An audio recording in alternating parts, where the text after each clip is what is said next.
صل على محمد. بسم الله الرحمن الرحيم. السلام عليكم ورحمة الله وبركاته. إن الحمد لله نحمده ونستعينه ونستهديه ونستغفره ونعوذ بالله من شرور أنفسنا ومن سيئات أعمالنا. من يهده الله فلا مضل له ومن يضلل فلا هادي له. أشهد أن لا إله إلا الله وحده لا شريك له وأشهد أن محمدا عبده ورسوله. ونصلي ونسلم على هذا النبي الكريم وعلى آله وصحبه أجمعين. أما بعد، أيها المؤمنون اتقوا الله، أوصيكم وإياي بتقوى الله، فقد فاز المتقون. Muslimin dan muslimat, mudah-mudahan dirahmati Allah Subhanahu wa taala. Di dalam sebuah hadis an Abi Hurairah radhiyallahu anhu an Rasulillah sallallahu alaihi wasallam qala Allah tabaraka wa ta'ala a'adattu li ibadi as-salihin ma la 'ainun ra'at wala udhunun sami'at wala khatara ala qalbi bashar. Qala Abu Hurairah, iqra'u in syi'tum fala ta'lamu nafsum ma ukhfiya lahum min qurrati a'yun. Sadaqallahul azim. Atau kama qal, hadis sahih riwayat Al-Bukhari. Daripada Abi Hurairah radhiyallahu anhu, kata dia, Nabi sallallahu alaihi wasallam bersabda, sabda Nabi, Allah Subhanahu wa taala berfirman.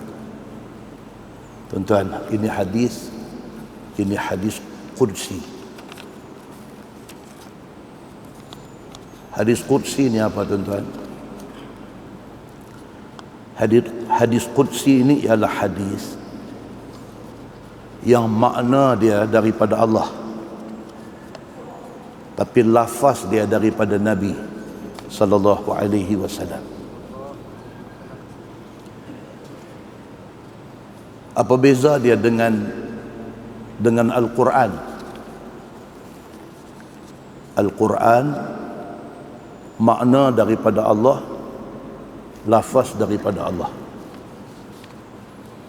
Hadis qudsi makna daripada Allah, tapi Nabi olah balik dalam bahasa Nabi.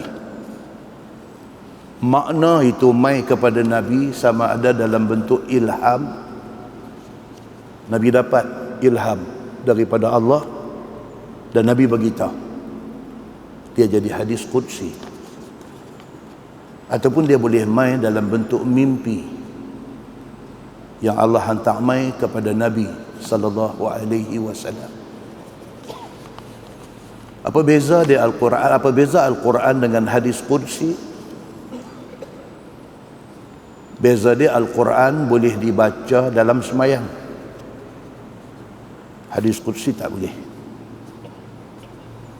So yang kita baca ni adalah hadis qudsi, hadis yang makna dia mai daripada Allah Subhanahu wa taala dan dilafazkan oleh Nabi sallallahu alaihi wasallam. Maka Nabi kata, qala Allah tabaraka wa ta'ala. Nabi kata Allah Subhanahu wa ta'ala berfirman, a'adattu li'ibadiyas salihin. Tuhan kata, aku sediakan kepada hamba aku yang baik-baik. Salih, salihin maksudnya orang yang baik-baik, orang yang taat perintah Allah, orang yang tak langgar apa yang dilarang oleh Allah. Ini orang baik. Allah Subhanahu wa taala kata dalam hadis qudsi itu, a'adattu li'ibadiyas salihin, aku sediakan kepada hamba-hamba aku yang baik-baik, ma la ainun ra'at, benda yang mata mereka tak pernah tengok. Allah bagi, Allah sediakan, Allah duk tunggu nak bagi dekat kita ni kalau kita orang baik. Benda yang Allah nak bagi itu ma la ainun ra'at, mata kita tak pernah tengok. Wala udhunun sami'at, telinga tak pernah dengar. Wala khatara fi qalbi bashar, dan tidak pernah teringat, tidak pernah terlintas dalam hati manusia. Qala Abu Hurairah yang meriwayatkan hadis ni, dia kata iqra'u in syi'tum, bacalah ayat ini kalau hampa nak baca. Ayat apa? Allah Subhanahu wa ta'ala berfirman dalam Quran, fala ta'lamu nafsun ma ukhfiya lahum min qurrati a'yun. Ayat ni familiar. Bila kita duduk dengar ayat ni bagi jemaat, ayat daripada surah Sajdah. Apa maksud ayat itu? Allah kata fala ta'lamu nafsun, tiap-tiap manusia ini dia tak tahu, ma ukhfiya lahum min qurrati a'yun, apa yang Allah sediakan tapi Allah sembunyikan daripada mereka. Kita nak masuk syurga esok, kita tak tahu ni Tuhan nak bagi apa dekat kita. Kita tahu syurga itu tempat nikmat, tapi nikmat macam mana Allah nak bagi, kita tak tahu. Allah sebut dalam ayat ni, Allah kata fala ta'lamu nafsun, setiap manusia, setiap jiwa tidak akan, sama sekali tidak akan tahu,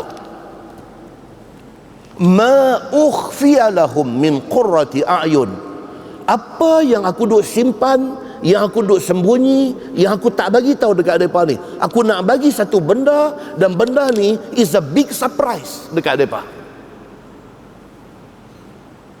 Siapa nanti dapat benda ni? Orang yang masuk syurga. Tak tahu Tuhan nak bagi apa. Tahu kata Tuhan nak bagi nikmat, tapi nikmat macam mana tak tahu. Dan Allah purposely, Allah sengaja buat macam tu. Allah sengaja simpan benda yang berharga ni, dia tak bagi tahu dekat kita awal-awal. Dia bagi tahu dekat kita, kata hampa tak pernah tengok, hampa tak pernah dengar, hampa tak pernah teringat dalam hati benda aku nak bagi. Dahsyat sungguh janji Allah Subhanahu wa ta'ala kepada hamba-hamba yang salihin, yang baik dengan Allah.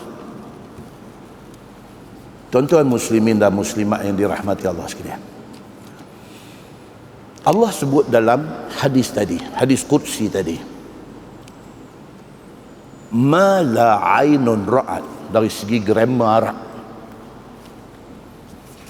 Tuhan guna perkataan ainun, ain ya nun, ainun dengan lafaz nakirah. Dia kata nakirah ni maksud dia apa? Maksud dia nama am. Kalau orang mengaji grammar Melayu, nama am, nama khas.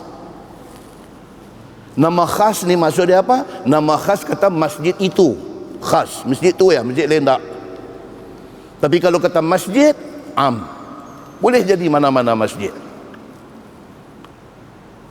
Disebut dalam hadis tadi ma la ainun ra'at, yang mata tidak pernah tengok. Mata mana? Mata mana-mana.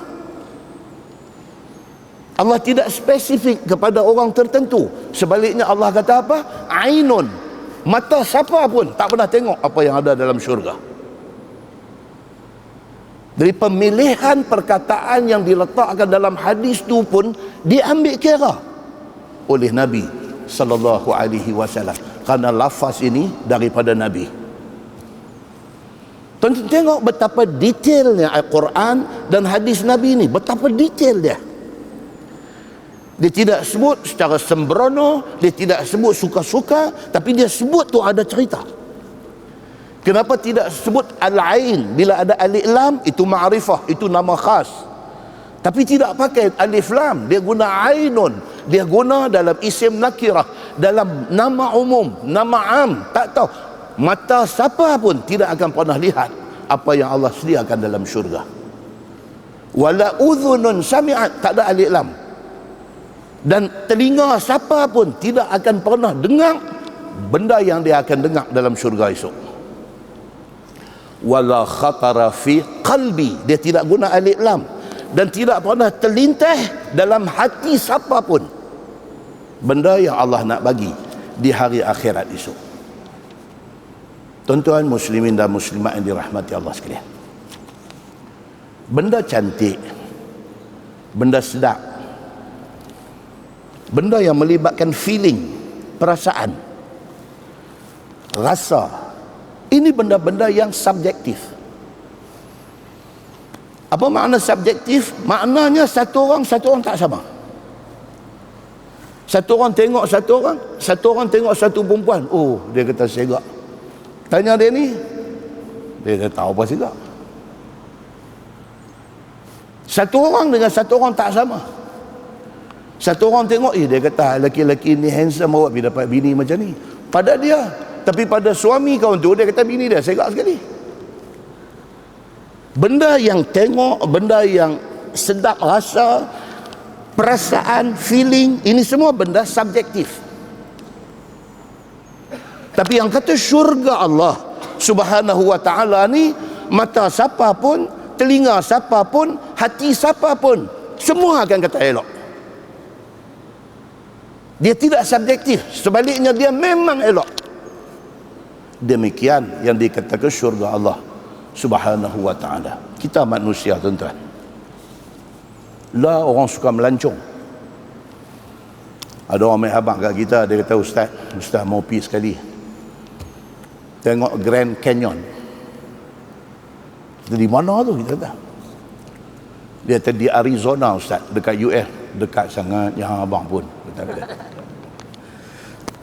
Dia tu Ustaz mau pergi tengok. Dia kata cantik Ustaz. Tengok memang kita keluar di mulut, subhanallah, maha suci Allah, cantik sungguh hasil ciptaan Allah. Kita pun satu hari usaha susah payah simpan duit pergi tengok. Kita tahu tak ni yang dia duk kata elok sangat suruh main. Pada dia elok tak kira dah. Pada kita pergi tengok, Allah kata buang duit suruh main. Nampak tuan? Benda subjektif. Satu orang main abang, dia kata Ustaz mau pergi sekali, dia kata Sky Blue Lake. Mana? Kita kata Sky Blue Lake. Di mana tu kata? Di Kanada Ustaz. Mak yang abang pun simpan duit pergi tengok. Allah kata Pantai Kamlun elok lagi, kita kata.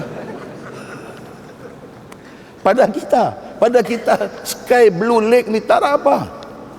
Bagi kita kata tak elok. Satu orang balik mai abang, dia kata Ustaz, dia kata Masya Allah, memang rasa kebesaran Allah ni. Geng nak pergi melancong ni, dia nak verify, dia buang duit pergi melancong tu, dia akan subhanallah Ustaz, memang cantik kata. Kita pergi tengok ni kebesaran Allah kata. Tak apa dia, saya hari tu Allah bagi rezeki lebih sikit, saya pergi tengok Victoria Falls, air terjun. Di mana ni Victoria Falls ni? Di Zimbabwe. Dahsyat Ustaz, dia kata. Rasa kebesaran Allah.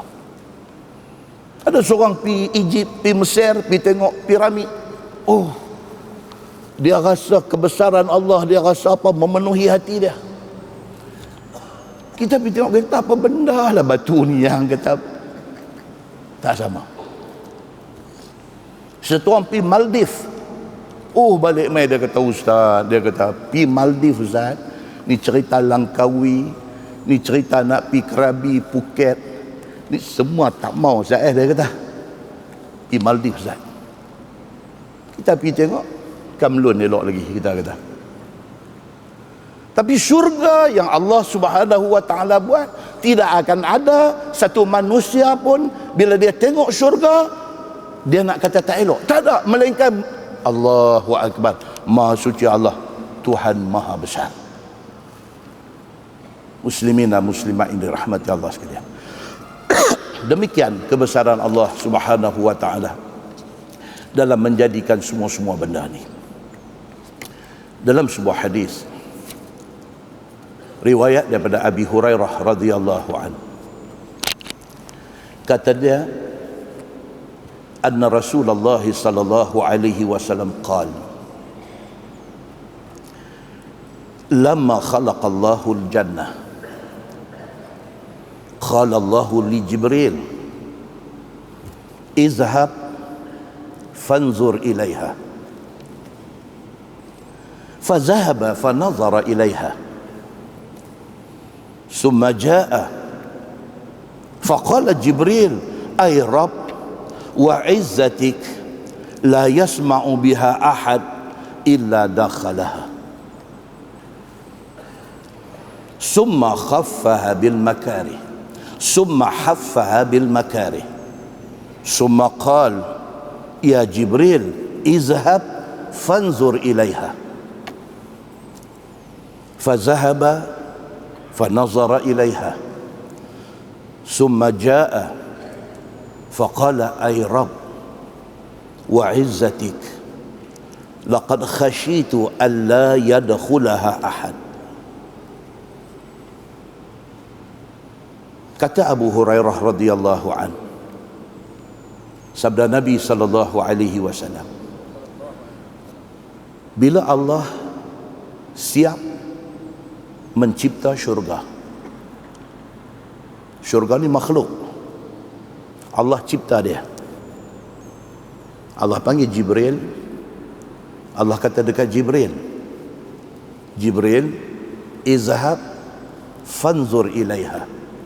Jibril, pisat, tengok aku baru buat satu benda, nama dia syurga. Pi tengok, Sat bagi tahu kat aku macam mana. Fazahaba fanazara ilaiha. Jibril pun pi tengok syurga. Allahu akbar.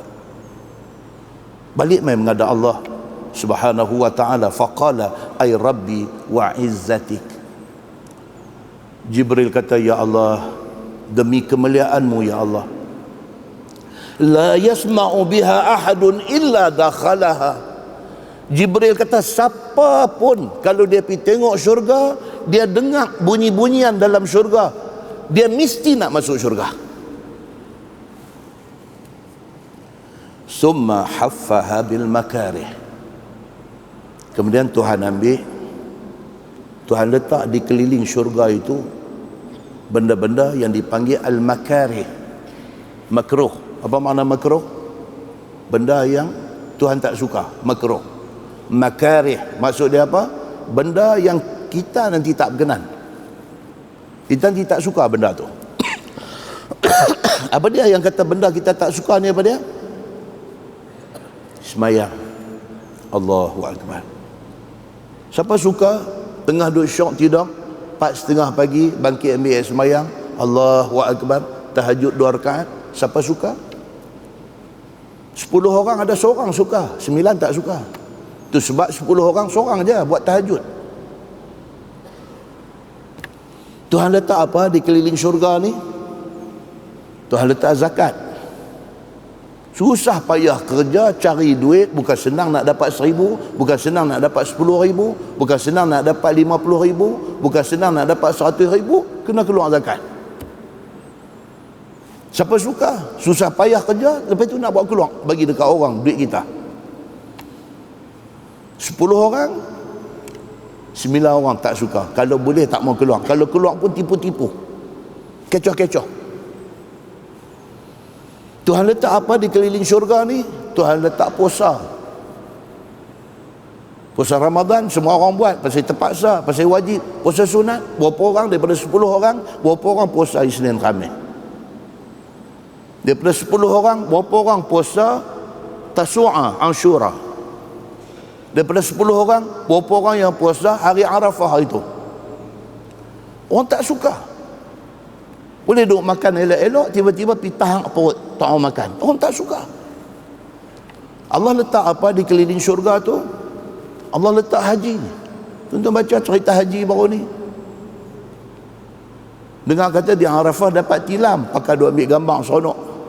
Jemaah haji yang pergi ni, pakai duk ambil gambar seronok, dapat tilam. Hak dulu-dulu pergi tak ada tilam. Rupanya 2 tilam, 3 orang tidur. Tilam tu pun pakai jengkai, 2 jengkai lah, besar tu ya. 2 jengkai je, dia duk ingat 2 jengkai tu dia tidur. Boleh lah. Dah 2 tilam, 3 orang tidur. Kena partner duduk sebelah dia tu, badan tu dia punya gundu. Dia nak tidur tak mana? Tidur mengiring pun tak lepas. Tu yang kata haji. Komplain berjabur. Ya Allah Ustaz, kami di Mina Ustaz punya teruk Ustaz. Bilik ayam duk ada, dia pergi kunci buah pedai ayam pula. Dah ada apa sikit tak cukup, pergi kunci pula lagi. Ini cerita haji. Ini cerita haji. Sudahlah M40 kena bayar mahal. Sudahlah bayar mahal, pergi duduk dalam keadaan tak selesa. Tapi nak buat macam mana? Itu rukun Islam, nak kena pergi buat. Tapi pergi dalam keadaan apa? Dalam keadaan hati. Aku kalau ada duit, aku ambil package 100,000 punya pergi. Dengar puak-puak tu punya seronok, gelak besar. Gelak besar lah 100,000 bayar. Kita bayar 14,000 nak rasa macam 100,000 macam mana? Normal lah benda tu, normal.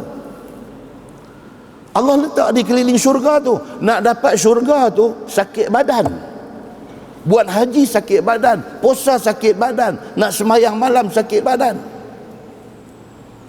Berapa orang duk saja-saja zikir? La haula wala quwata illa billah. Berapa orang duk saja-saja duk baca Allahu la ilaha illa huwal hayyul qayyum. Benda tu tidak menyebabkan hati kita seronok, kita rasa menyusahkan. Berapa orang suka untuk tolong orang? Suka tolong orang. Bukan tak pernah tolong orang, tapi jenis suka tolong orang. Berapa orang? Ada nak sakau hak orang. Hak tu ada. Berapa orang yang boleh mempertahankan diri dia berakhlak baik? Berapa orang yang boleh tahan diri dia daripada maki orang? Berapa orang boleh tahan diri dia daripada berburuk sangka dengan orang? Tak ramai. Ini benda dipanggil al-makarih yang Allah letak di keliling syurga ni. Benda-benda ni menyebabkan dia jadi sukar nak masuk syurga. Pasal apa? Pasal dia muhasabah balik bulan lepas, 1 malam pun tak ada tahajud. Dia muhasabah balik bulan lepas, 1 hari pun tak ada puasa sunat. Dia muhasabah, bila dia muhasabah balik al-makarih, benda-benda yang tak menggembirakan nafsu dia tak buat. Jibril alaihissalam, bila Allah Subhanahu wa taala buat syurga, Allah suruh dia pergi tengok. Dia pergi tengok, dia balik mai dekat Tuhan. Fa bi'izzatik, demi kemuliaanmu ya Allah, syurga ni hebat. Siapa pun tengok syurga mesti nak masuk. Dia kata, Tuhan kata, Sat, pergi tabung benda ni di keliling syurga, suruh pergi tengok pula. Dia tengok-tengok, dia balik mai, dia kata dekat Tuhan. Jibril kata apa? Dia kata, ya Allah, aku takut tak ada orang boleh masuk. Demikian Allah Subhanahu wa taala, dia cipta pula neraka. Allah kata kepada Jibril alaihi salam, wahai Jibril, pi tengok neraka yang aku cipta.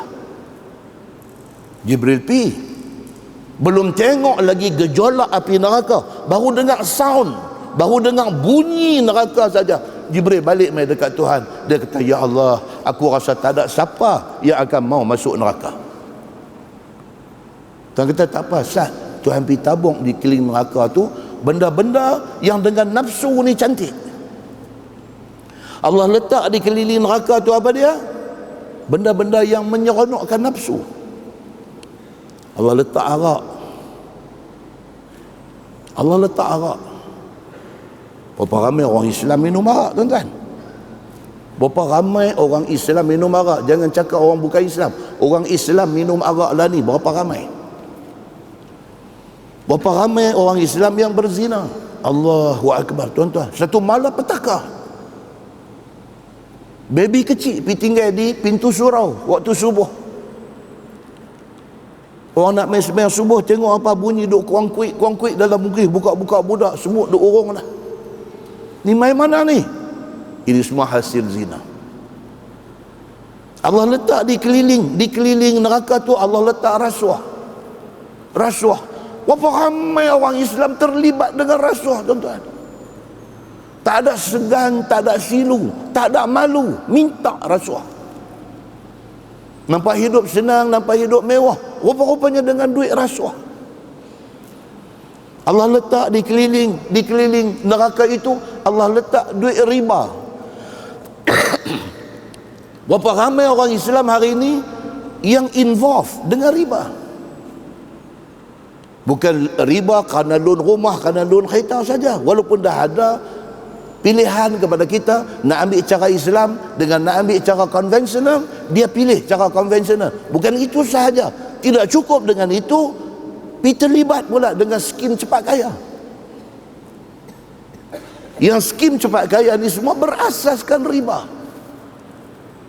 kerana nak kaya. Berapa ramai orang Islam terlibat dengan duit haram. Duit haram yang mai daripada macam-macam sumber gelap. Benda ni duk ada di keliling neraka, duk ada di keliling neraka. Berapa ramai orang Islam yang ego, tak boleh lepas ego, tak boleh lepas. Duk genggam ego, dia dah jatuh, tangan sebelah duk pegang tali, kawan nak tarik naik, sebelah lagi satu uncang ego duk pegang. Kawan duk tarik tu kata lepas tu, uncang tu lepas, nak tarik dia naik bagi selamat dia, dia tak mau lepas. Uncang apa? Uncang ego diri dia, dia tak mau buang. Benda-benda ni semua benda ada di keliling neraka ni. Berapa ramai orang Islam kedekut, bakhil, tak boleh nak bawa keluar duit untuk tujuan-tujuan infak fi sabilillah, tak boleh keluar duit. Nak keluar RM1 tak boleh, nak keluar RM10 lagi tak boleh, nak keluar RM1,000 tak mungkin dia akan boleh buat. Allah letak benda-benda ni di keliling neraka. Maka akhirnya apa? Akhirnya neraka yang tadi ni belum tengok api, dengar bunyi pun dah takut ni, ramai masuk. Muslimin dan muslimat yang dirahmati Allah sekalian, Jibril alaihi salam bila dia tengok Allah letak di keliling neraka macam tu, dia balik kepada Allah, dia kata, ya Allah, demi kemuliaan-Mu ya Allah, dia kata, laqad khasyitu alla yabqa ahadun illa dakhalaha. Demi Allah, aku takut seorang pun tak akan selamat, melainkan semua nanti kena masuk neraka. Muslimin dan muslimat yang dirahmati Allah sekalian, hadis itu hadis sahih, riwayat Imam Abu Daud. Demikian Allah Subhanahu wa taala buat benda ni. Syurga dengar cantik, tak mudah nak masuk. Neraka dengar takut, ramai orang masuk. Dalam sebuah hadis riwayat daripada Uqbah bin Amir radhiyallahu anhu. Uqbah ni sahabat Nabi, dia wafat tahun 58 Hijrah. Dia kata, sami'tu Rasulullah sallallahu alaihi wasallam yaqul,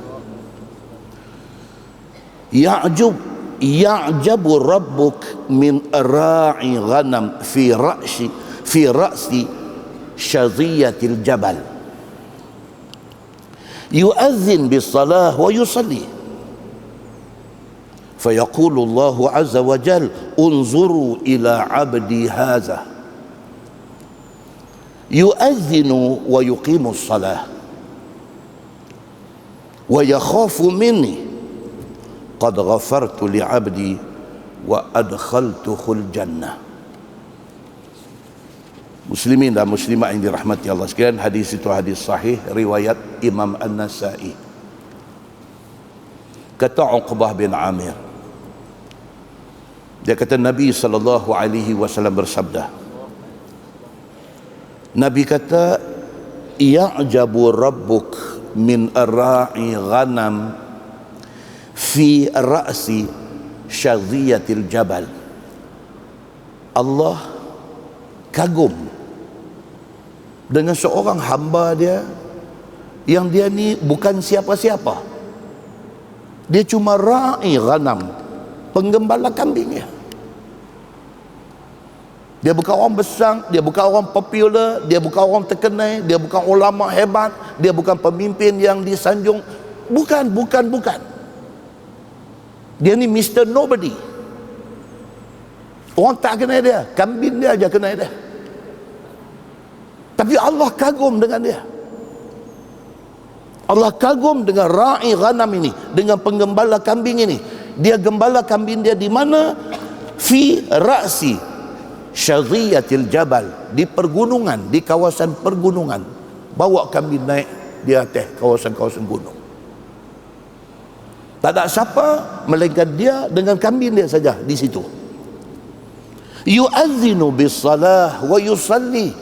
Cukup time dia azan, dia sembahyang. Tak ada siapa di situ yang akan sembahyang sama dengan dia, dan tak ada siapa di situ yang dia nak tunjuk ibadat dia. Tak ada. Dia seorang, tapi seorang dia takut kepada Allah. Cukup time, ambil ayat sembahyang, azan, sembahyang seorang-seorang. Tak ada siapa tengok apa yang dia buat. Allah Subhanahu wa ta'ala duk tengok. Fa yaqulu Allahu azza wa jalla, by the time dia semayang tu, Allah kata dekat malaikat, unzuru ila abdi haza. Allah kata dekat malaikat, hampa tengok hamba aku ni, yu'adzinu wa yuqimus salah. Dia seorang, dia bang, dia azan, dan dia semayang seorang-seorang dia. Tuhan kata dekat malaikat, hantu pasal apa dia buat macam ni? Ya khafu minni. Tuhan kata dia buat tu kerana dia takut dekat aku. Dia tak takut Allah waktu orang tengok. Dia tak takut Allah kerana nak tunjuk ke orang. Dia dalam hati dia ada takut kepada Allah. Dia duduk seorang pun dia takut kepada Allah. Dan Allah tahu benda ni. Dan Allah kata dekat malaikat, hampa tengok ni hamba aku yang seorang ni. Tak ada siapa tengok dia di situ. Masuk waktu dia azan, dia bang, dia semayang. Hampa tahu tak pasal apa dia buat macam tu? Ya khafu minni. Tuhan kata kerana dia takut aku. Qad ghafartu li abdi. Tuhan kata aku nak beritahu dekat hampa semua, dekat malaikat semua, aku dah ampunkan semua dosa dia. Pasal takut dia dekat aku. Qad ghafartu li abdi. Hari ni aku nak abang, Tuhan kata, dosa dia aku ampun. Wa adkhaltuhul jannah. Aku promise dia akan masuk syurga. Muslimin dan muslimat yang dirahmati Allah sekalian, tonton tengok penggembala kambing. Nobody knows. Siapa pun tak tahu apa yang dia buat. Tang dia beriman kepada Allah Subhanahu wa ta'ala. Dia takut kepada Allah Subhanahu wa ta'ala. Hak ni kita nak buat contoh. Dulu ada satu sahabat duk ikut kuliah kita. Dia ikut saya daripada tahun 1991. Lama. 1991. Daripada saya duk mengajar Masjid Kelang Lama Kulin. Dia ikut dah. Dia duduk di Felda Ijuk, Haji Mustafa Kenai. Abdul Rahman nama dia. Saya panggil dia Man Ijuk. Saya panggil dia Man Ijuk. Ada satu kedai runcit kecil di Felda Ijuk. Satu kedai runcit kecil. Barang penuh. Barang penuh, pack. Menjaga untung. Dia meninggal, Syed Zaidi cerita. Saya baca satu kawan hantar mai link Facebook anak penakan dia. Saya buka baca. Anak menekan dia tulis.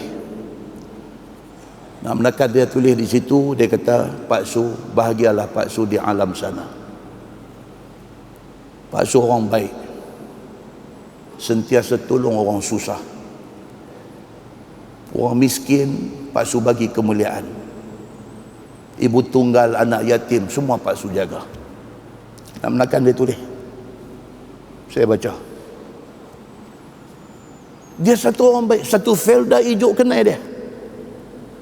Saya tak pernah pergi ceramah mana-mana. 1 tahun dulu dia panggil saya pergi. Saya mengenangkan dia ni, saya pergi ceramah di Felda hijau. Itulah sekali, pergi tak pergi dah. Sebab saya tak suka ceramah. Saya tengok macam mana orang hormat dia di Felda hijau ni. Masya Allah, satu orang yang amat sederhana. Amat sederhana. Tuan-tuan, kalau saya tunjuk gambar dia dekat tuan-tuan, Allahu Akbar. Dia tolong orang ni dengan menjaga kedai runcit kecil, mini market kecil ni. Dia tolong orang, Allah bagi dekat dia untung. Ada lebihan belanja, boleh pergi umrah, dia boleh pergi dengan bini dia, boleh pergi umrah. Ada duit simpan cukup untuk pergi haji, cuma turn tak dapat lagi, duk tunggu sehingga dapat turn. Dia dapat turn, pergi buat medical check up, tak lepas. Pasal dia kidney failure. Dia buah pinggang dia dah teruk, memang dah nak kena buat tapak untuk dialisis. Dia tak ada apa sakit lain, dia cuma kidney failure dengan darah tinggi dia tak terkawal. Akibat dia tak boleh pergi haji. Dia suruh isteri dia pergi, tak apa pergilah, dia kata. Isteri dia pergi haji, kira selama duk ada 40 hari duk buat haji ni, bini ni tak gamak nak hantar gambar sekepin pun dekat dia. Tak gamak. Pasal apa? Mengenangkan laki dia ni punya nak pergi haji ni. Tiba-tiba tak boleh pergi. Dia tak sampai hati nak hantar gambar dekat laki dia. Dia cuma duk teks, tanya abang apa abang, lagu tu aja.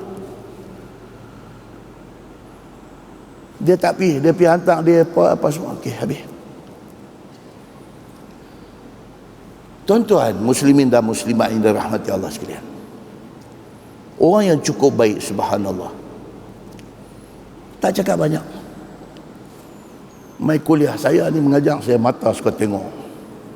Saya ditangkap lah. Saya nampak siapa-siapa saya kenal ni, kenal muka, kenal nama, kenal muka, tak kenal nama, semua kita tangkap. Dia memang ada. Habis kuliah semua, dia nanti salam last. Dah semua satu macam yang baik, salam, satu senyum. Tuan-tuan, satu malam lepas habis kuliah di Masjid Simpang 4 Matang Buloh, dia nak balik Felda hijau, tuan-tuan, 97 100 km Felda hijau. Malam ni ada Tuan Haji daripada Kuala Selangor, ada ni daripada Negeri Sembilan Melaka, tadi jumpa lagi jauh lah. Dia daripada Felda hijau, dia regular masa tu kuliah saya tiap-tiap malam dia keluar mai. Saya susah hati, saya takut kerana duk gelut mai kuliah ni, saya takut menyusahkan dia. Saya macam tu. Saya seronok tengok orang jauh-jauh mai abang ustaz kami dari Melaka, ustaz kami dari Sembilan. Tapi dalam saya seronok tu saya takut menyusahkan. Satu malam lepas kuliah Simpang 4 Matang Buloh, dia balik, tuan-tuan, daripada sini pergi Kelang Lama pergi jalan Sungai Ulang tu nak pergi selama nak pergi Felda hijau tu, dia ada laluan yang tak ada rumah, yang gelap gelita, yang signal telefon tak ada. Tuan-tuan, kereta dia breakdown, telefon tak boleh call siapa, gelap gelita, satu rumah pun tak ada di situ. Enjin kereta dia mati, tidurlah kereta dengan hadut teman dia pakcik ni. Pakcik tu pun arwah dah.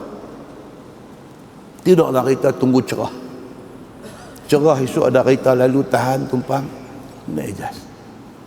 Satu kawan abang dekat saya, kejadian yang kena kat dia ni. Saya call dia. Saya kata, Man, saya ingat Man tak payah ikut kuliah. Saya kata, kawan-kawan duk buat recording ni, nanti Man ambil aja. Zaman lah tak main boleh tengok live TV. Zaman tu tunggu recording. Saya kata kat dia lagu tu. Dia tak jawab apa. Dia senyum, mata dia berkaca.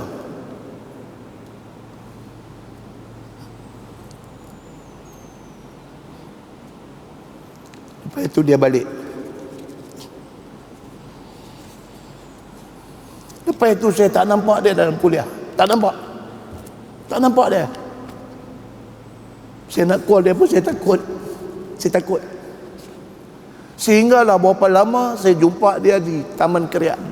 Kuliah kita di Taman Krian, saya nampak dia ada.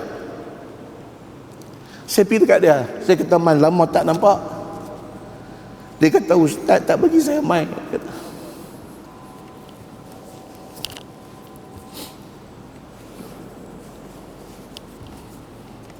Saya tak boleh kata apa kat dia. Saya betul-betul tersentuh dengan dia ni. Tuan-tuan, last dia tag saya 20 Julai 2021. Ucap selamat raya haji. Saya pun okey. 1 Ogos 10 hari, 11 hari lepas itu, 1 Ogos wife dia tag saya. Dia kata dia pakai phone Man. Dia kata, Ustaz, Man kena COVID tahap 4. Kena life support. Dia ada hospital typing. Saya ni tak tahu nak buat, tuan-tuan. Sedih. Mengenangkan ikhlas dia. Saya sedih. Dalam dia tu sakit tu, dia, tuan-tuan, COVID, dia attack lung. Dia jadi penat. Dalam penat tu, dia minta dekat nurse telefon. Dia buat video call dengan bini dia. Dia kata kat bini dia, tanya Ustaz. Dia kata, abang nak semayang macam mana? Tak boleh semayang, wire penuh. Tanya Ustaz, abang nak semayang macam mana? Itu last. 4 Ogos dia meninggal dunia. Tuan-tuan, saya tak boleh, tuan-tuan. Orang macam ni ikhlas, tuan-tuan. Dia ni ikhlas sungguh-sungguh. Saya kenal dia. Dia ikhlas. Bulan depan 4 Ogos genap 2 tahun. Dia dah tak ada. Allahu Akbar, tuan-tuan. Kita doa dekat dia. Bismillahirrahmanirrahim. Allahumma ghafir lahu warhamhu wa'afihi wa'fu anhu warfa' darajatahu fil mahdiyin waghfir lana wa lahu ya rabbal alamin walhamdulillahi rabbil alamin. Muslimin dan muslimat yang dirahmati Allah sekalian, mudah-mudahan Allah bagi segala kebaikan dekat dia, insya-Allah. Kita menggunakan Bahrul Mazi jilid yang ke-22, 21. Karutlah, tak pernah sedih macam ni ya.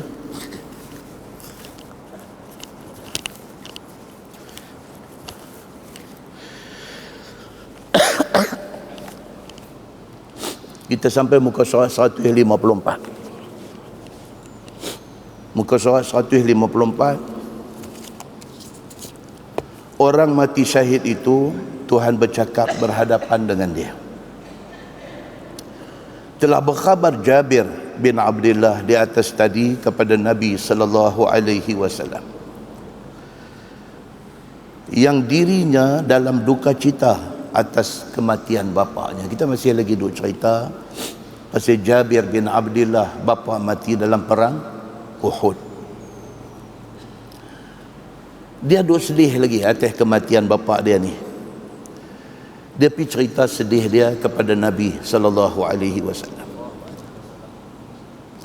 Bapa dia mati meninggalkan banyak anak perempuan dan meninggalkan banyak hutang. Yang ni kita dah cerita bulan lepas. Bila didengar oleh Nabi sallallahu alaihi wasallam akan katanya, maka berkhabar akan duka citanya itu, maka Nabi sallallahu alaihi wasallam pun menyahut cakapnya itu sebagai kata Jabir, qala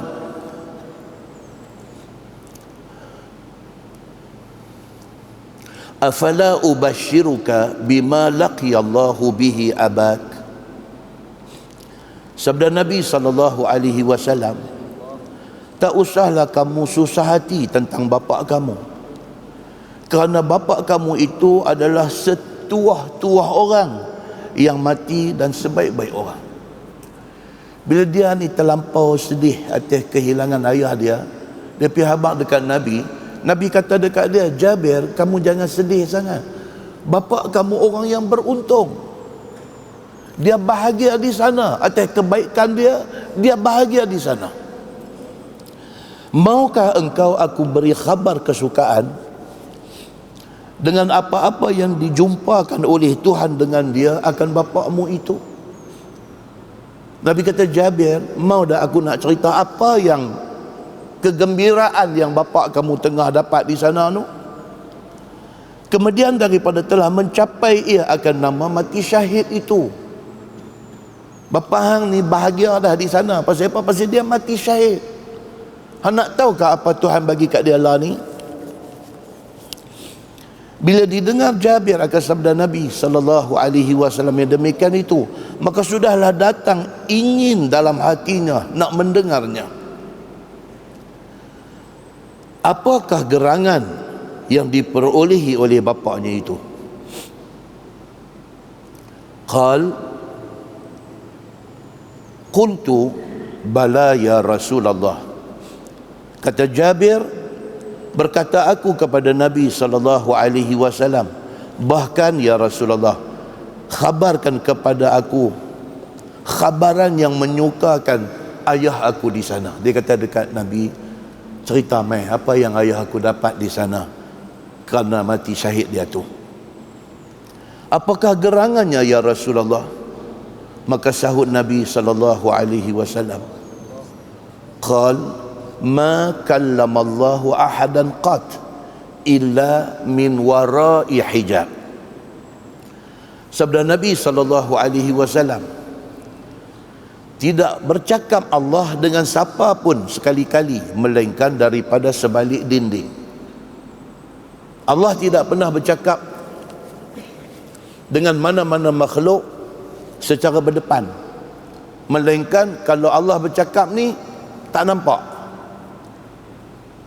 Nabi Musa alaihi salam, Allah bercakap, dengar dia suara. Tapi dia kata melainkan Allah bercakap dengan siapa pun daripada belakang hijab. Tidak Allah mentajalikan bagi orang yang dikehendaki. Allah Subhanahu wa taala tidak pernah mentajalikan, menampakkan dirinya, melainkan kepada orang yang Allah kehendaki. Seperti diwakilkan malaikat berkata-kata sebagai gantinya.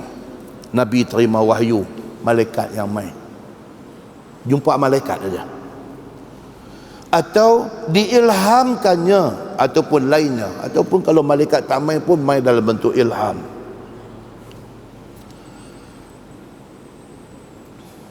Seperti mana diwakilkan malaikat sebagai gantinya ataupun dengan ilham, ataupun adapun bapa kamu ini wahai Jabir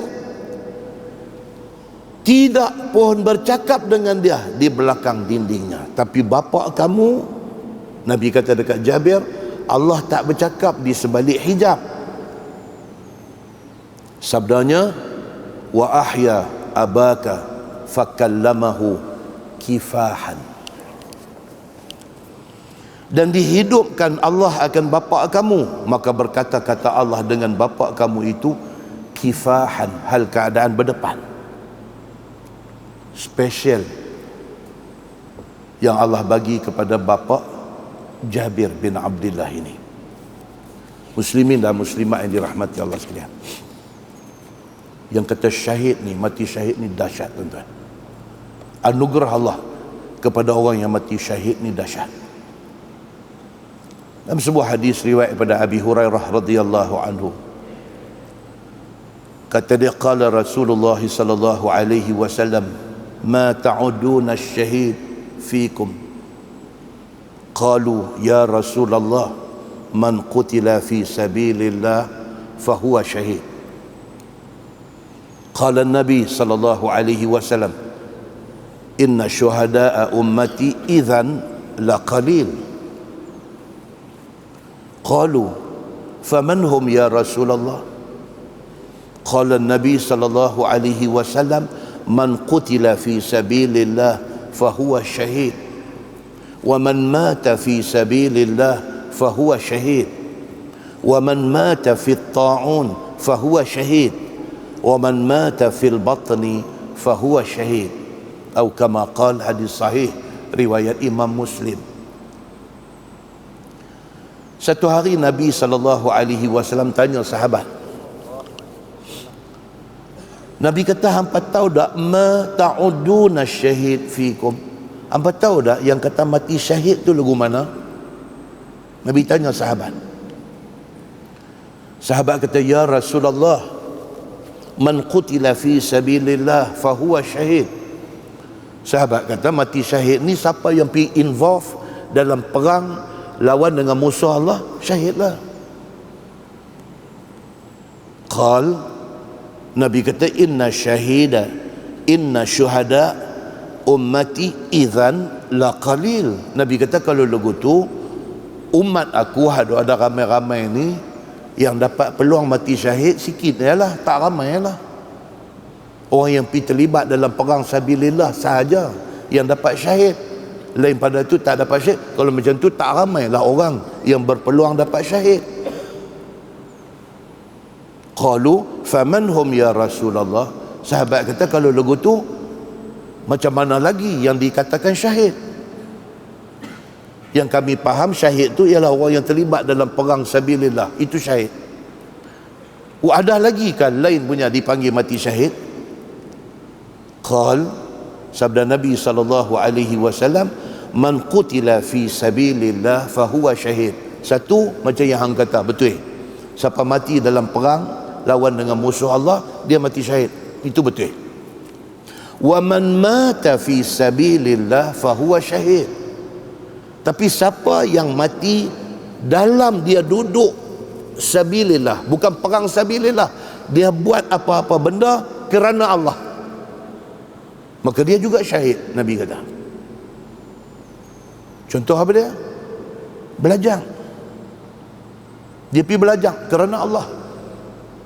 Tak mesti belajar agama, tak mesti pergi belajar hafaz Quran.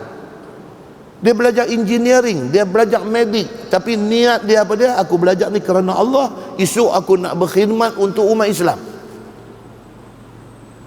Tuan-tuan, kalau di Singapura masjid bagi scholarship. Di Malaysia ni pun ada duk buat. Masjid-masjid yang besar-besar yang mempunyai dana yang kuat, mereka bagi scholarship kepada anak karya mereka. Anak karya ni ada yang dapat buat medik, buat perubatan dekat universiti, masjid bagi scholarship. Dia pergi belajar, dia balik esok, dalam masjid ni ada kompleks. Kalau di Singapura, tuan-tuan pergi, dia ada kompleks. Ni masjid, dia ada bangunan 2 tingkat tepi tu. Ada klinik perubatan, ada klinik dental, dia ada mini market, dia ada kedai stationery, macam-macam ada. Budak yang dapat scholarship ni pergi mengaji, balik buka klinik dalam masjid tu. Dia buat menjaga, dia dapat duit dan dia masuk balik kepada masjid. Jadi dia pergi, masa dia pergi belajar tu, dia niat dah, memang ni kerana Allah ni, aku belajar ni kerana Allah. Dan dia mendapat ganjaran. Kalau sekiranya mati tengah duk belajar tu, Nabi kata fahuwa syahid, dia syahid. Kalau sekiranya dia asaskan niat dia dalam buat benda tu kerana Allah. Macam Tan Sri Syed Mu'tah Al-Bukhari, dia generate duit. Bila dapat duit, duit tu pergi ke mana? Balik ke orang Islam balik. Selain daripada institusi, dia buat masjid, dia buat tempat pengajian, dia buat universiti, macam-macam dia duk bagi balik kepada orang Islam. Rezeki dia dapat, hak dia dapat, patah balik kepada orang Islam. Kalau dia niat daripada awal, dia dapat projek dulu, hasil daripada untung ni aku akan bagi balik kepada orang Islam. Anything happen to him, fahuwa syahid. Pasal apa? Pasal dia lock dalam niat dia tu untuk Islam. Nabi buka luah macam tu. Nabi kata hang jangan narrow, jangan nampak syahid ni pergi perang, mati. No, Nabi kata Islam lebih luas daripada tu. Hang buat apa pun kalau niat ada kerana Allah, apa-apa jadi syahid, Nabi kata. Wa man mata fi ta'un fa huwa syahid. Bahawa siapa mati dalam keadaan wabak yang melanda, macam geng kena COVID-19 hari tu ni, dengan syarat apa? Dengan syarat dia ada sabak ketika dia kena sakit. Dia bubuh di situ. Dengan syarat masa dia kena tu dia sabak. Macam cerita man kita tadi. Allahu akbar, tuan-tuan. Dia boleh kata tu kan, ini dia tanya ustaz, nak semayang macam mana? Banyak benda dia tak tanya pasal minimarket dia tak tanya. Dia tanya ni, abang nak semayang macam mana? So abang nak ambil semayang tak boleh. Tuan-tuan dengar hadut ada keliling semua pakai. Siapa nak tolong dia, nak ambil ayat semayang, nak apa? Dia nak bangkit pada katil pun dia tak bagi. Dengan duk kena life support. Tapi dia duk ingat apa? Dia duk ingat ni dia nak semayang macam mana?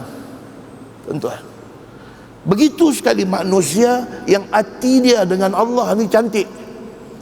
Tak ada keutamaan dalam hidup dia melainkan keredaan Allah Subhanahu wa ta'ala.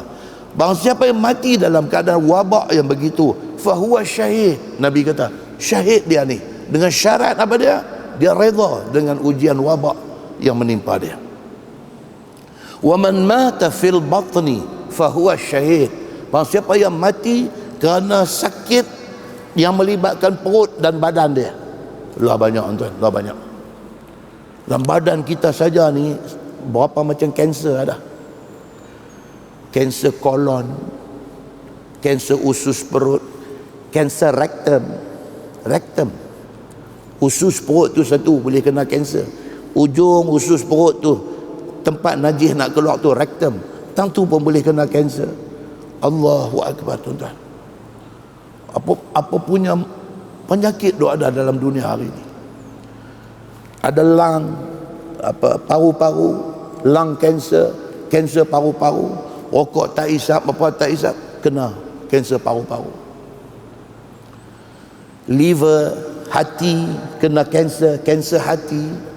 Dia jadi jaundice, dia jadi kuning habis satu badan. Daripada tahap 1 pergi tahap 2, tahap 2 pergi tahap 3, tahap 3 pergi tahap habis. Semua ni dia panggil apa? Dia panggil penyakit fil batni, benda yang melibatkan sakit dalam badan kita ni. Kalau dia sabar atas apa juga ujian sakit yang Allah bagi dekat dia, fahuwa syahid. Kalau dia mati dia itu syahid. Hadis itu riwayat Imam Muslim. Hadis itu hadis sahih. Muslimin dan muslimat yang dirahmati Allah sekalian. Dalam sebuah hadis lain, Abu Hurairah radhiyallahu anhu kata, Nabi sallallahu alaihi wasallam bersabda, Nabi kata asy-syuhada'u khamsah. Nabi kata mati syahid ni ada 5 macam. Satu, al-mat'un, kena wabak. Ta'un ni maksud dia wabak, whatever epidemic, pandemic yang mai kepada masyarakat ni. Mati kerana wabak, kerana wabak itu syahid kalau dia sabar. Wal mabtun, sakit dalam badan, kalau mati syahid.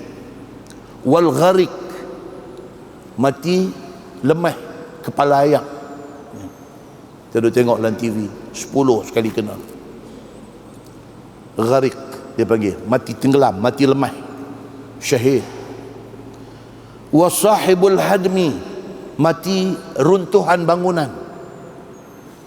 Tak kira lah dia duduk dalam bangunan apa kondominium kah, dia duduk dalam shopping mall kah, whatever, tiba-tiba collapse, syahid.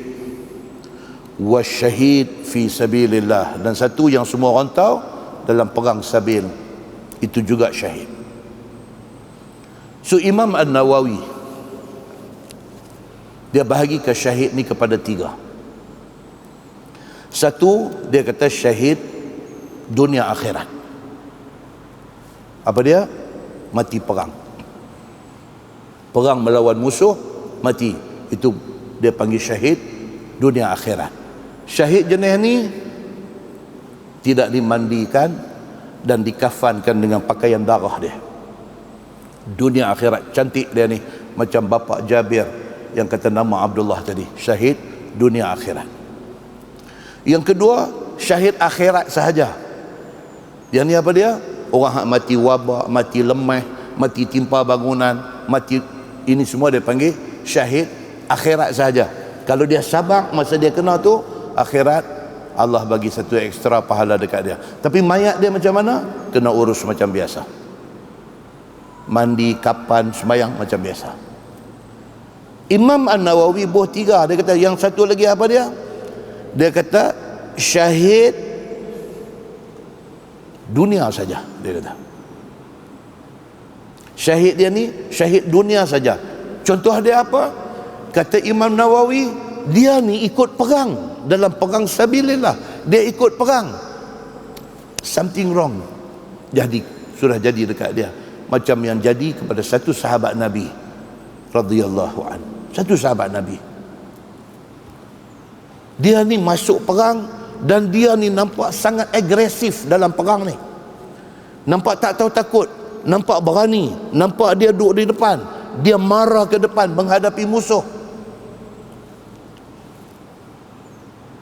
Kawan-kawan lain pakat duk kata Masya Allah, dia ni memang memburu syahid, memang dia cari syahid.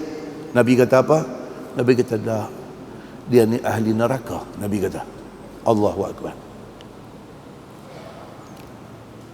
Bila Nabi kata lagu tu, satu sahabat lagi dia tak puas hati. Macam mana ni? Nabi silap kot, silap orang kot. Tak mungkin dia ni, sebab dia ni kita tahu tiap-tiap kali perang dia tidur depan. Macam mana Nabi kata dia ni akan jadi ahli neraka?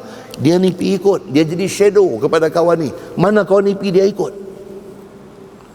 Ternyata memang dia berani sungguh, sehinggalah dia kena, dia cedera parah, dia jatuh terlentang. Dia tak boleh tahan dengan sakit kecederaan tu. Dia tak boleh tahan. Dia buat apa? Dalam hadis kata dia ambil pedang, dia letak belah hulu tu atas tanah, dia tekan badan dia, bunuh diri. Pasal dia tak boleh tahan dengan derita luka parah akibat daripada perang tu. Dia kira dia nak terminate diri dia. Dia tak mau tanggung sakit tu. Pedang yang dia duk pakai perang tu, dia letak ulu belah bawah, dia renyak dada dia pergi tembus sampai ke belakang, mati dia. Dia jadi macam tu. Kawan ni balik pergi jumpa Nabi sallallahu alaihi wasallam. Dia kata, ya Rasulullah, aku naik saksi engkau adalah Rasulullah. Nabi tanya dia pasal apa? Dia abang, ya Rasulullah, kawan kita tadi lepas Tuhan kata dia akan jadi ahli neraka, saya follow dia rapat, begini akhir dia. Nabi pergi gitu aja. Tuan nampak? Imam An-Nawawi kata apa? Ini syahid dunia. Maksudnya apa? Mata orang kalau tak tahu apa yang dia buat tu, orang kata dia syahid dalam perang sabil. Dunia menganggap dia syahid. Di sisi Allah dia tidak syahid. Dia bukan mati kerana perang, dia mati kerana bunuh diri. Raya haji baru ni duk viral. Apa? Sembelih lembu. Mana punya syekh dia pergi jerat lembu tu sampai tak boleh menyawa. Dia jerat lembu tu sampai berbuih keluar mulut dah. Bismillah bagus, ya Allahu Akbar, sembelih pun tak kelupang apa dah. Mati tu kerana apa? Kerana sembelihan ke kerana jerat ni? Mati kerana jerat. Habis sembelihan tu macam mana? Sembelihan tu tak sah. Dia bukan mati kerana sembelihan. Satu sahabat Sungai Petani yang tak main pula, Allahu Akbar, ada satu masjid manakah buat style baru pula sembelih lembu. Angkat lembu tu kaki naik ke atas, kepala duduk turun bawah, pergi sembelih. Awak you pergi duduk deram datang lagu tu. Nabi SAW pesan dah bab ni, idza zabahtum fa ahsinu zibhah. Nabi kata apabila kamu nak sembelih menatang, elokkan cara sembelihan. Apa dia maksud elokkan cara sembelihan? Make sure pisau tu tajam, cukup tajam punya. Letak zup. Jangan bagi dia meronta, menahan sakit lama. Elokkan cara sembelihan dia. Jangan dera dia. Jangan pergi duk pukul dia dulu. Jangan duk buat macam-macam pelik-pelik dekat dia. Lembu ni, walaupun dia lembu, kita tidak ada hak untuk menyeksa dia. Muslimin dan muslimat yang dirahmati Allah sekalian. Faham tak mai pula satu video tak tahu betul Indonesia punya. Dia pergi cekak dekat tepi kaki mana kan. Tak dapat kan? Lembu nak sembelih. Indonesia depan ni pandai depan ni. Dia pergi cekak dekat kaki belakang tu, dekat paha, pangkal paha atas tu. Dia pergi cekak tu dan lembu tu duduk. Oi, kata ni bagus punya cerita. Jadi orang duduk sembelih lembu kena try. Tengok video tu, try buat tengok. Mana tahu satu badan lembu tu ada point kelemahan dia. Pam kata pegang dan kaki dia lipat, duduk sengap. Muslimin dan muslimat yang dirahmati Allah sekalian. Yang kata syahid ni satu benda yang sangat istimewa tapi sangat susah untuk diperolehi. Muslimin dan muslimat yang dirahmati Allah. Dalam sebuah hadis lain, Nabi SAW bersabda, Nabi kata, man qutila duna malihi fahuwa syahid, wa man qutila duna ahlihi au duna damihi au duna dinihi fahuwa syahid. Atau kama qal, hadis sahih riwayat Abu Daud. Nabi kata barang siapa mati kerana mempertahankan harta dia. Kita duduk di rumah, pencuri masuk. Pukul 3 pagi, pukul 4 pagi dia pecah rumah masuk. Dia nak samun harta yang ada dalam rumah kita. Harta pun tak mana-mana pun. Dia nak main samun. Kita nak mempertahankan harta tu, dia tikam kita mati. Nabi kata fahuwa syahid. Dia mati kerana mempertahankan harta dia, dia syahid. Wa man qutila duna ahli au duna dami au duna dini fahuwa syahid. Demikian juga orang yang mati kerana mempertahankan family dia. Dia mempertahankan keluarga dia. Satu orang sudah main nak buat tak elok dekat anak dia, dekat apakah, dia nak mempertahankan maruah anak isteri dia, dia kena bunuh, syahid. Nabi kata nak mempertahankan darah maksudnya apa? Nyawa dia. Oh, nak bunuh dia, takkan dia nak biar dia lawan dia mati, syahid. Nabi kata. Dan demikian juga duna dini, kerana mempertahankan agama dia, lebih-lebih lagi kalau dia mati dia syahid. Dan syahid ini semua apa dia? Syahid akhirat. Mati mayat diuruskan macam biasa, mandi kapan semayang, di sisi Allah satu pahala besar disediakan kepada dia. Muslimin dan muslimat yang dirahmati Allah sekalian. Itu cerita tentang mati syahid. Jadi kepada satu pak penakan kepada Anas bin Malik. Anas, tentu kita cerita banyak cerita Anas bin Malik ni.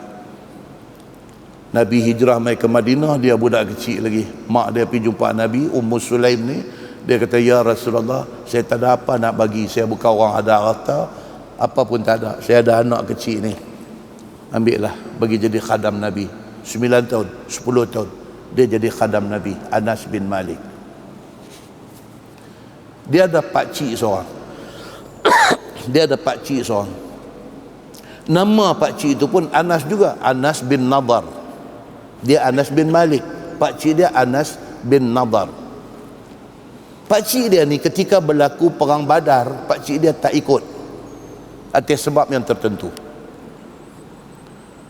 Dia rasa guilty, dia rasa bersalah, dia rasa menyesal. Dia duk cari macam mana aku nak tebus ketidakhadiran dia di dalam perang Badar ni.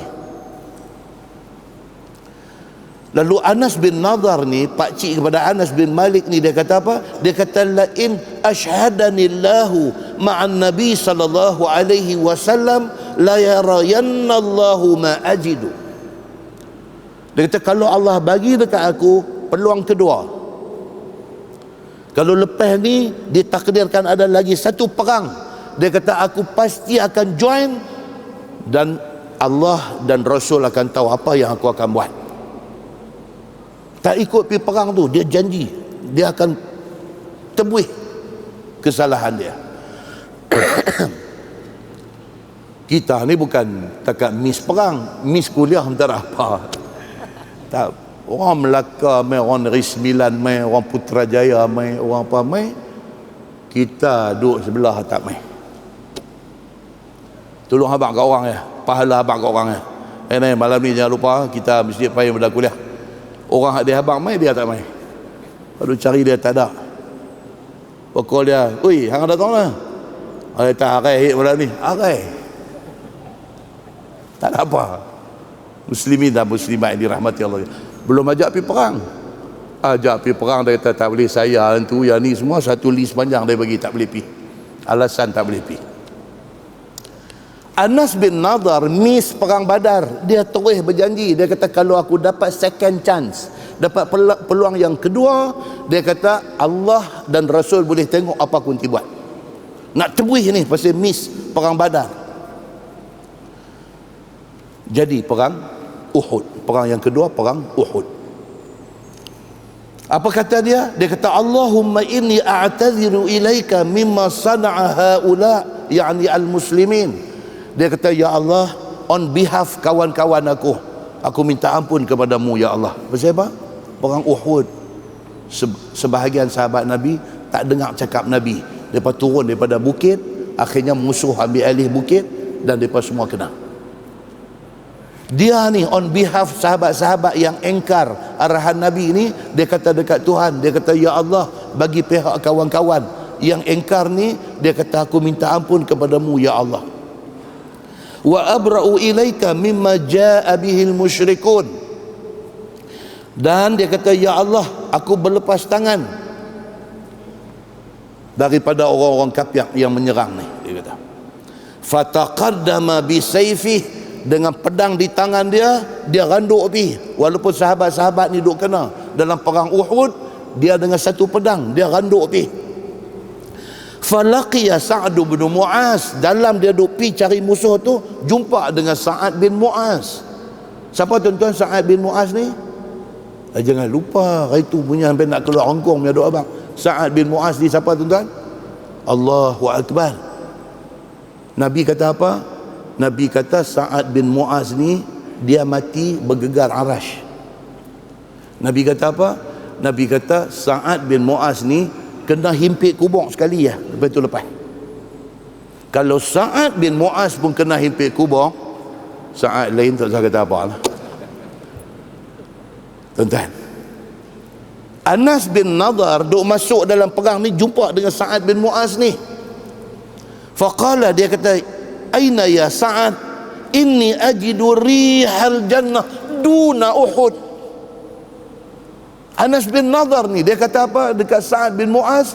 Dia kata mana syurga? Dia kata aku dapat mencium bau syurga di sebalik bukit Uhud ni. Dia kata, tuan-tuan, dia cari syahid. Famadha, dia terus marah ke hadapan, faqutila, kemudiannya dia gugur syahid. Fama urifa hatta arafathu ukhtuhu bisyamah atau bibanani. Cedera badan ni, cedera, kena tetak, kena panah, kena tombak, badan dia ni sampai tak kenal dia, daripada hujung rambut sampai hujung kaki, sampai tak kenal rupa. Sehinggalah saudara perempuan dia mai kenal pasti mayat dia. Kenal tang mana? Bisyamah. Syamah ni apa? Birthmark. Syamah Arab panggil. Dia ada tanda lahir. Ada tanda lahir tumpuk hitam di tengkuk ke di mana ke. Kakak dia mai tengok, betul ini Anas bin Nadar. Au bi banani, ataupun jari dia ni, adik-beradik dia mai tengok, betul ini adik saya, ini Anas bin Nadar. Wa bihi bid'un wa thamanuna min ta'nah wa darbah wa ramyah bisahmin. Seluruh badan dia ni ada 80 bekas. Sama ada bekas itu ta'nah, kena tikam dengan tombak, dengan lembing, ataupun darbah, ataupun kena tetak dengan parang, wa ramyah bisahmin, ataupun kena anak panah yang cacak badan dia. 80 bekas ada di badan dia. Dia mendapat syahid. Dia tebuih balik kerana dia tak join dalam perang Badar. Ini cerita sahabat-sahabat Nabi. Mereka nak syurga, mereka bayar macam ni punya harga. Sahabat-sahabat Nabi nak syurga, ini yang mereka bayar untuk nak dapat syurga. Tuan-tuan, kita duk tang mana tuan-tuan? Kita ni duk tang mana ni yang duk minta syurga ni? Duk minta syurga ni, apa jasa kita untuk agama?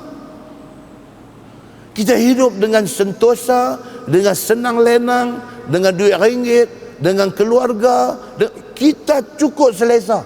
Apa sumbangan kita dalam agama? Yang ada apa dia? Hari-hari kita terlibat di dalam caci maki politik. Bulan depan tak ada kuliah, bulan depan tak ada kuliah.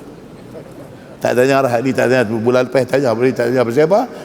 Pasal kita ambil kuliah hari Rabu, hari Sabtu tu nak mengundi. Jadi tuan-tuan diberi ruang untuk pergi dengar lagi sekali depa nak bohong apa pula kali ni.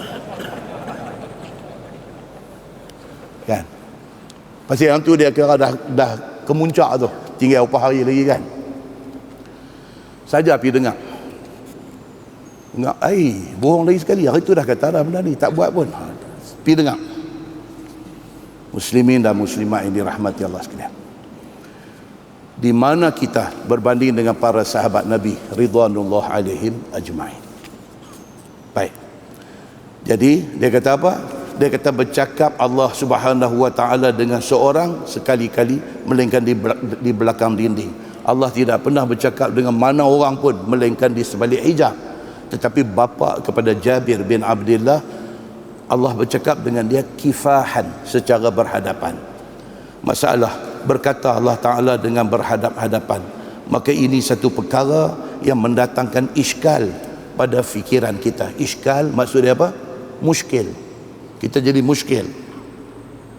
Kita duk mengaji dalam tauhid, duk habaq kata Allah itu tidak bertempat, tidak depan, tidak belakang, tidak kiri, tidak kanan, tidak atas, tidak bawah. Ni macam mana pula?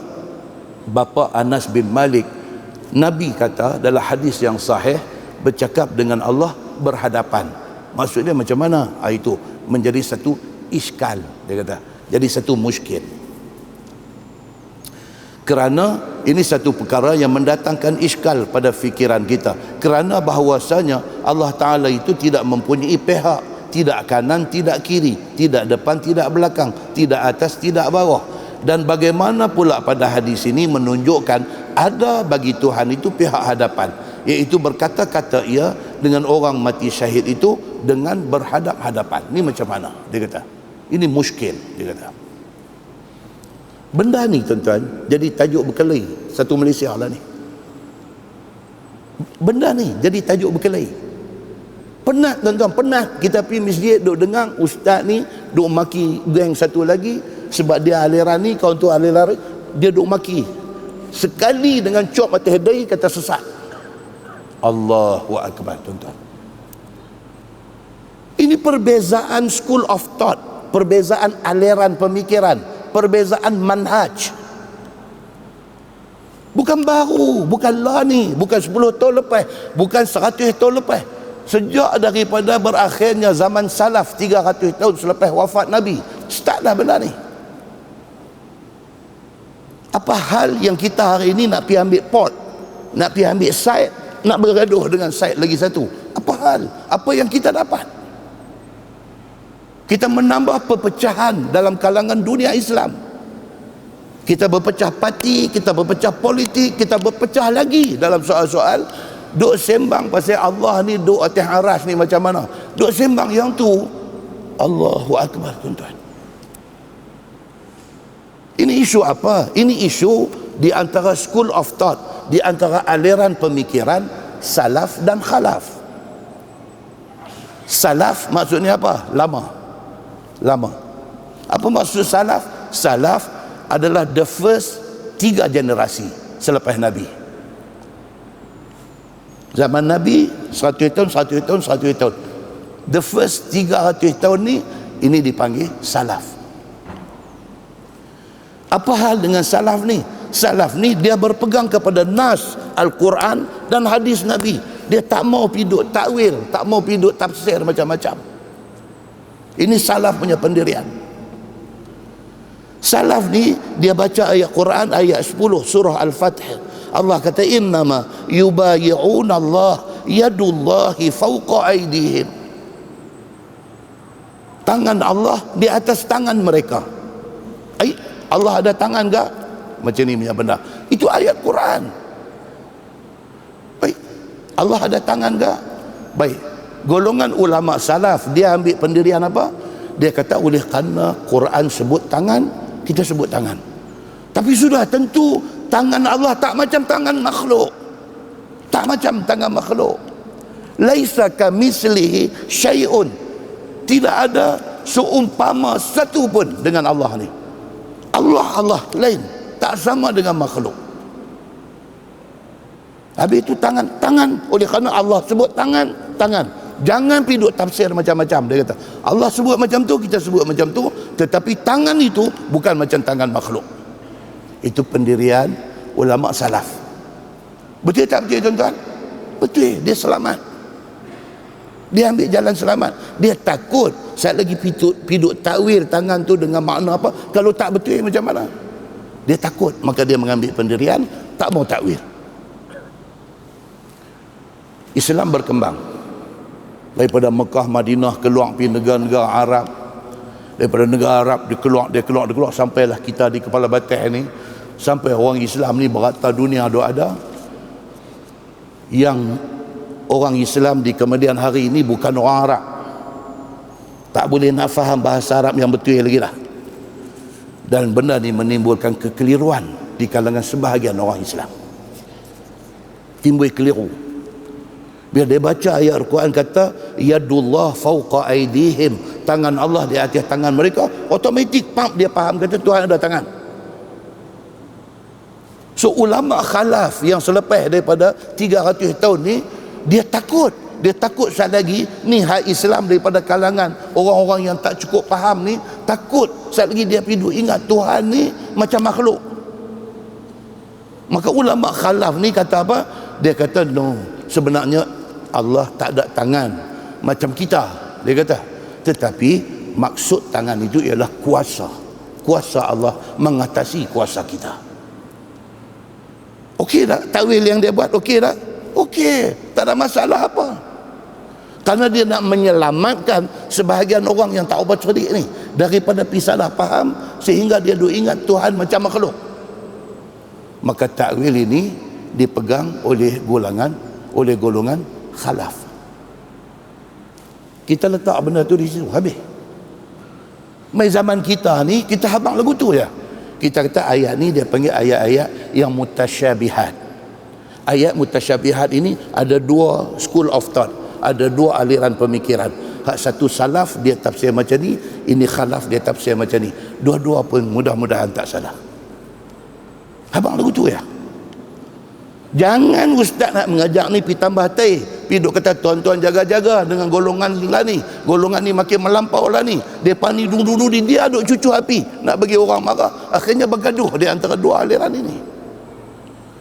Sudah enough is enough. Orang Islam bergaduh ni cukup. Sekadar kita habang ini tafsir. Benda ni tak akan selesai sampai kiamat, tak akan selesai. Dua aliran ini tidak akan selesai. You rasa you tenteram dengan pemikiran mana? Dengan Masya Allah, jangan cari gaduh. Muslimin dan muslimat yang dirahmati Allah sekalian, inilah yang ditimbulkan di dalam hadis yang kita baca ni. Apa dia? Dia mai kata bapa kepada Jabir bin Abdullah, Nabi SAW kata dapat layanan istimewa daripada Allah. Layan macam mana? Layan Allah bercakap dengan dia kifahan, secara berhadapan. Berhadapan macam mana? Tu usah tanya macam mana. Hadis kata macam tu, beriman dengan hadis. That's it, full stop. Jangan ditakyif. Orang Arab kata takyif daripada perkataan kaifa.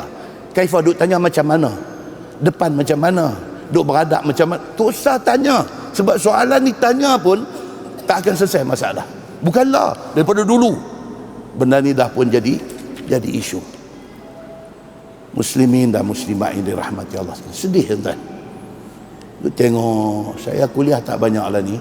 Lu tengoklah YouTube. Ya Allah, tuan-tuan. Jaga mulut masing-masing. Jangan merosakkan keadaan. Jangan. Ringan-ringan mulut kata orang tu sesat. Ringan-ringan mulut kata orang. Jangan.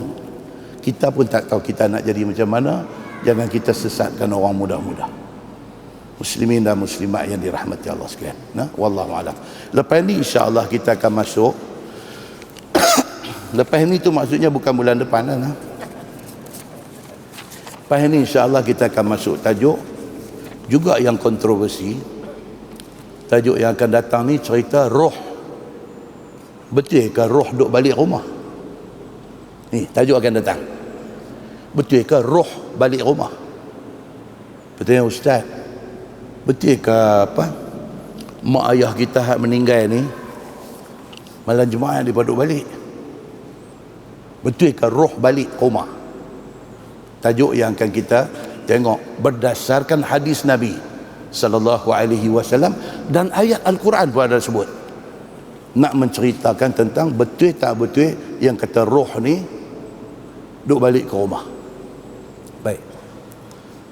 Tajuk yang akan datang juga dia akan main cerita tentang hak ni saya dah gazet dah bulan lepas tak ada baca apa dia? Betul ke ada golongan tertentu bila mati badan tak reput? Betul ke orang duk habaq kat kita kata kalau hafal Quran mati badan tak reput?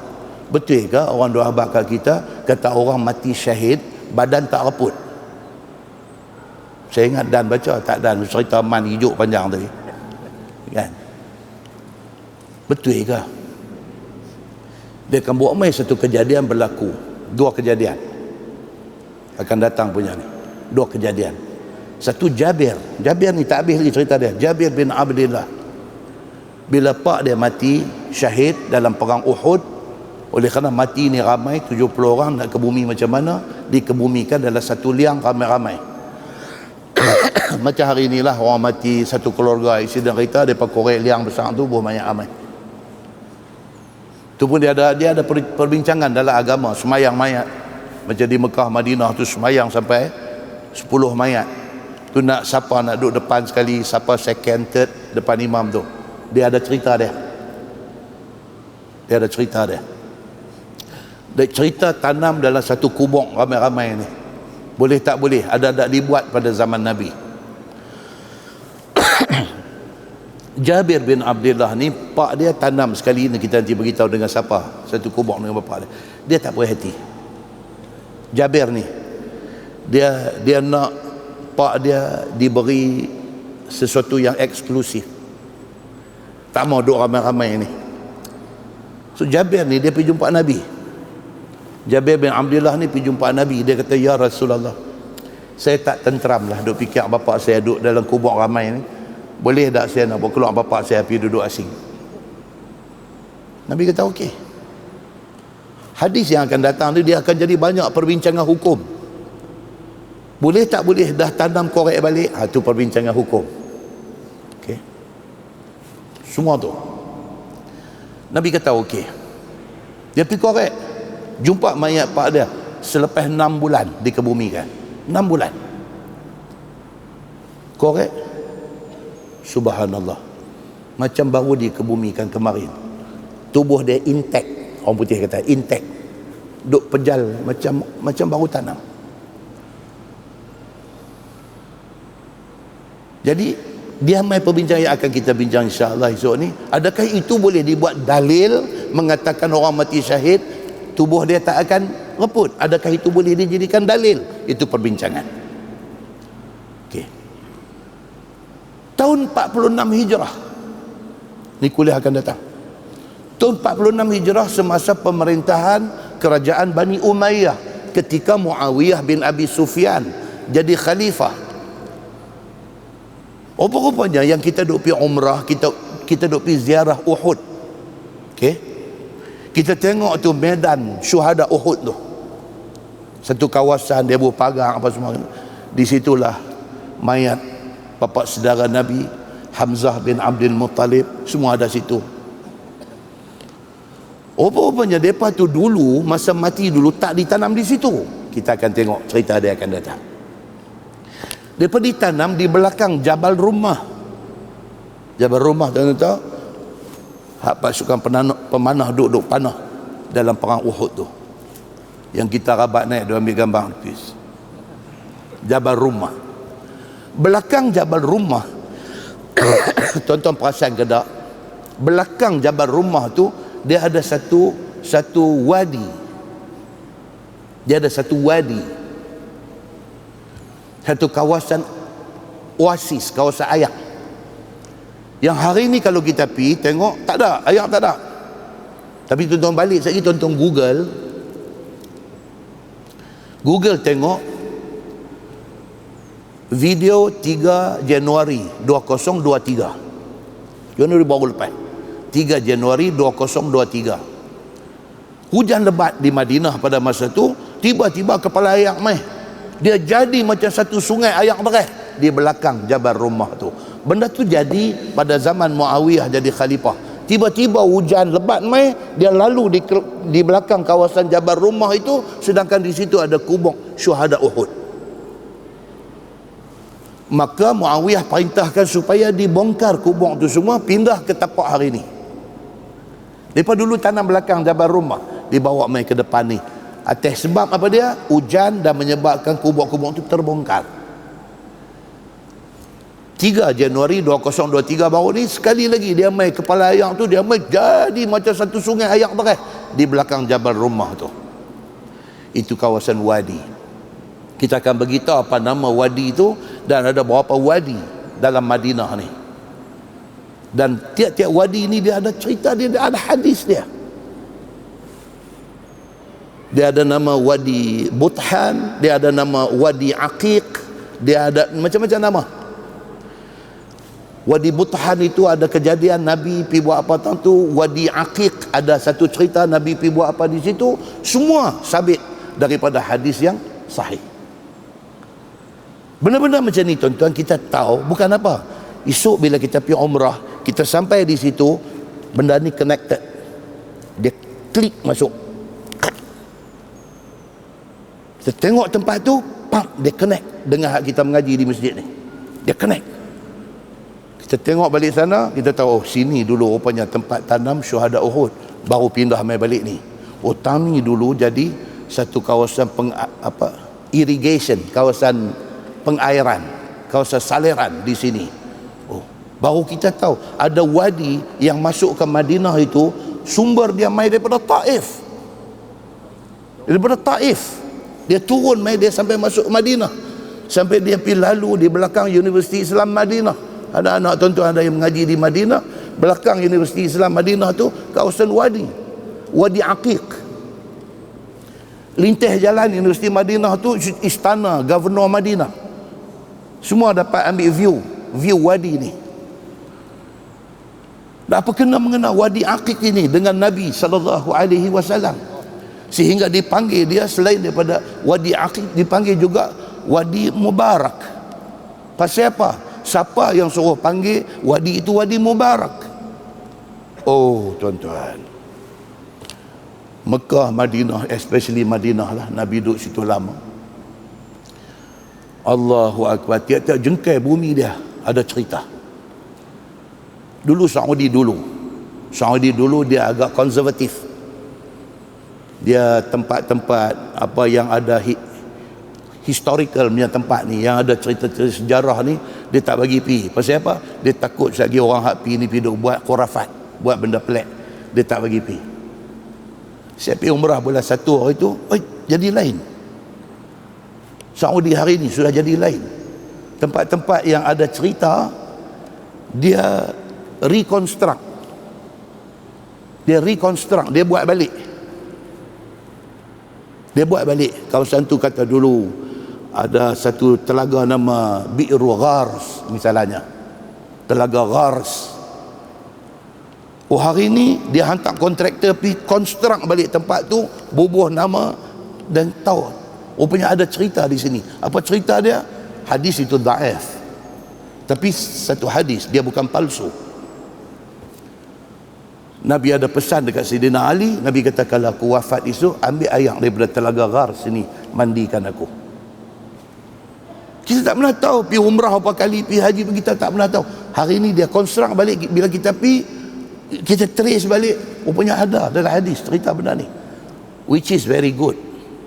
Satu perubahan yang baik berlaku di Saudi hari ni. Bukan kita nak pergi rolling terjun dan telaga tu, nak pergi duduk. Tak. Kita nak tahu apa benda jadi di sini dulu. Kita nak sangkut dengan hadis yang kita duduk belajar ni. Baru benda tu memberi impact dekat jiwa kita. Pam, masuk. Kan? Sama macam pergi Baitul Maqdis, sama macam orang yang pergi Iraq kalau kena gaya. Tuan-tuan, kita duduk dengar Sayyidina Abu Bakar, Sayyidina Umar, Sayyidina Osman, Sayyidina Ali, kita duduk dengar. Tuan-tuan tahukah Sayyidina Ali mati berapa orang sembahyang mayat dia? Itu cerita panjang tu sah. Nah, habangnya apa dia? Banyak cerita-cerita yang dalam Islam ni yang belum kita tahu. Okay? Jadi akan datang kita akan tengok cerita roh, betul ke roh ni balik ke rumah atau macam mana? Kita nak tengok pula cerita, betul ke roh ni, roh orang mati syahid ni berseronok. Sebelum hari kebangkitan, sebelum ditiup sangkakala, dah duduk berseronok dah, betul ke? Bulan lepas kita kata, mereka ni bal ahya'un inda rabbihim yurzaqun. Mereka ni hidup dan mereka diberi rezeki. Rezeki macam mana? Itu bulan depan. Dan apa kemuncak nikmat orang yang masuk syurga ni? Apa kemuncak dia? Dia akan beritahu kat kita kemuncak yang ahli syurga sendiri tak tahu. Bila Tuhan tanya mereka, wahai ahli syurga, apa lagi hampa mau? Aku nak bagi. Allahu Akbar. Ahli syurga kata apa? Ni haduk dapat ni pun tak ada perkataan dah nak kata. Speechless. Speechless.